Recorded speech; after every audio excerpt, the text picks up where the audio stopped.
Good morning my family, কেমন আছো তোমরা সকলে? আশা করছি তোমরা সকলে ভালো আছো আর আমরাও ভালো আছি। তো দেখতেই পাচ্ছ সকাল কিন্তু 11টা বাজে। তো আজকে আমাদের জীবনে একটি ভেরি স্পেশাল ডে, কারণ আজ আমাদের বিবাহবার্ষিকী। তো সকালবেলা দেখো সব কাজবাজ সামলে কিন্তু সকালের টিফিন করতে বসে পড়েছি।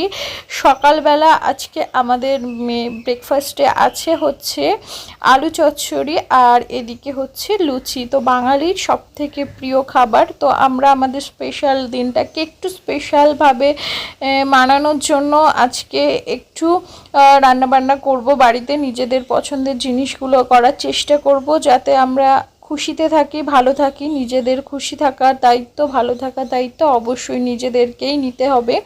তো চলো, ফ্রিজ থেকে মাছটা বার করে নিলাম। তো চলো রান্না বসাবো। তার আগে দেখো স্নান করে পুজোটা দিয়ে নিয়েছি। পুজোটা দেওয়া হয়ে গেছে, তোমাদের সাথে একটু শেয়ার করলাম। আর ভগবানের কাছে চাইলাম যেন আমরা ঠিক এতগুলো বছর যেভাবে একসাথে উত্থান পতন, ভালো খারাপের মধ্যে দিয়ে কাটিয়েছি, ভালো থেকেছি, সেইভাবেই যেন ভালো থাকতে পারি আগামী দিনগুলোতেও।